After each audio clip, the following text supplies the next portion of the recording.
bought the Flyer about 15 years before she wore out. I didn't build her. Captain Scott built her. But I bought these boats. I'd go on a route and probably be the most popular and win the route. Or I would buy the route. And I preferred buying them. So I bought the Flyer on the Tacoma route. That's where we got it. I bought the Everett boats on the Everett route. Oh, so you bought the route with the boat? With the boat. What would you say the route was worth as opposed to what the boat was worth? Well, it's worth a good deal. We paid pretty plump price for those boats. Do you mind saying what, for instance, the Flyer or what cost? Well, I would say the Tacoma route was worth more than the Flyer. We paid a good price for that, and when we did, why, we kept the Flyer on there. Business began to improve, and we put the Indianapolis on. We had 2 boats on there. Do you mind saying what you paid for the Flyer? I guess about $100,000. And of that $100,000, what was the boat worth and what was the route Well, worth? I would say the boat was worth 30 and the route was worth 70. I see. You were the biggest man in the Mosquito Fleet. Oh, I had 10 times as much money in my companies as any other company, I would say, almost. Why did they call it the Mosquito Fleet? Well, because they were small boats. They really didn't call my boats, the Iroquois, Chippewa, and Indianapolis, after a while as Mosquito Fleet. But they are now known as the Mosquito Fleet. Now, I can remember in my time, or that on the lake and on all of these islands, there were little piers all the way around. Did you have boats that went to those? No, there were little smaller routes, like the route to Port Madison, we'll say. I didn't own those routes. They were just a little small. Gasm had, his boats were more mosquito boats than mine. He built some very nice boats. What was his first name? W.L. Warren Gasm. He had the Kitsap County Transportation. Oh, G-A-Z-Z-A-M? G-A-Z-Z-A-M.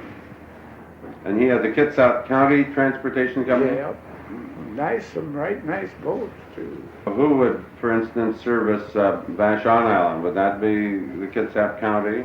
No, his boats ran around Bainbridge Island.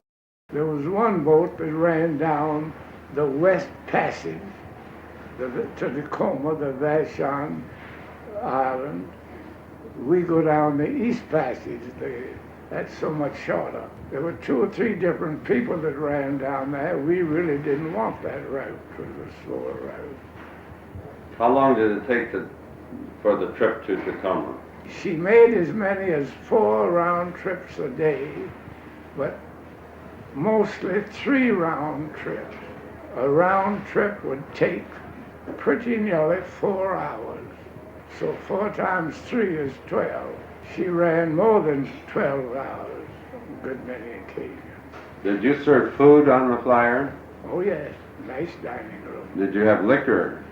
Yep. Gordon Newell said at one time that when the saloons would be closed on Sunday, the boats still would have bars operating, and a lot of people would take trips. Yes, that's true. The boats all saw liquor. I cut the liquor out, and it was profitable. But I cut it out before I stopped steamboating. I was just tired of it. People came on there and they got drunk, and I don't want to make any money on selling liquor. When you would take an excursion to, let's say, Nia Bay or someplace like that, you'd be all day. Would you have food? Yeah. And you would take 1,000 people. Yeah. I wonder how many they take on the Princess boats now to Victoria. Oh, I should say 2,000, wouldn't you? What did they call your boats if they weren't mosquito boats? Well, they just called them steamboats, that's all.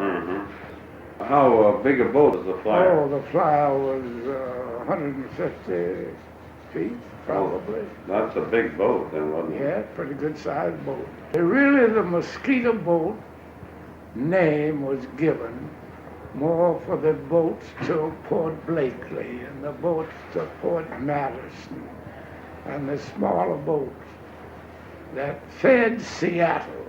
The Mosquito Fleet fed Seattle. And when Henry Bailey was a Mosquito Fleet. And when they stopped going to Tacoma, it slowed Tacoma to meet demand. As they're referring to this as the Mosquito Fleet here. Yeah, you put the flyer in. The flyer would be in the Mosquito Fleet. That would be the inland flyer. No. Oh, the inland flyer was absolutely going to Bremerton. Inland flyer wasn't 100 feet long. When did the interurbans, or did the interurbans cut in on your traffic? Oh yes, we were keen competition. Keen competition. Now, did you run a route to Everett as well as yes, we bought Tacoma? Scott's, the Greyhound, and the City of Everett. Is that Scott, or is that Thompson? No, that was Scott. I see. Then we said, bought John Thompson's boat. The Majestic, he bit the Majestic. We bought those boats. Oh, yes. I mean, you said at one time you ran to Bellingham, too. Oh, boy, we ran to Bellingham all of my steamboat career, pretty nearly. We had the Georgie Star and the Utopia at first. Then we had the state of Washington going to Bellingham. Now, did you carry much traffic to Bellingham? Oh, dear me, yes. Bellingham and Anacortes. When the railroads came in. They didn't have any railroads when we first started. That's right. Well, we practically lost the passenger business when the railroads came in. Oh, we did some passenger business. We were much cheaper than the railroads. They were much quicker, of course. Uh-huh. Now, how long would it take to go to Bellingham? It took all night. Oh, my word. We left here at 10 o'clock at night and got there very early in the morning. What kind of speed did you have on most of those Oh, boats? they were pretty good. The state of Washington was a fast boat. But we stopped at Anacortes and loaded and unloaded freight.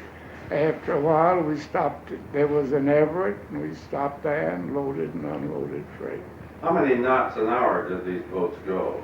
Oh, I should say the state would make 12 or 14. My word, that's pretty fast. Oh, yes, that's 15 or 16 miles. You know, she was fast boat.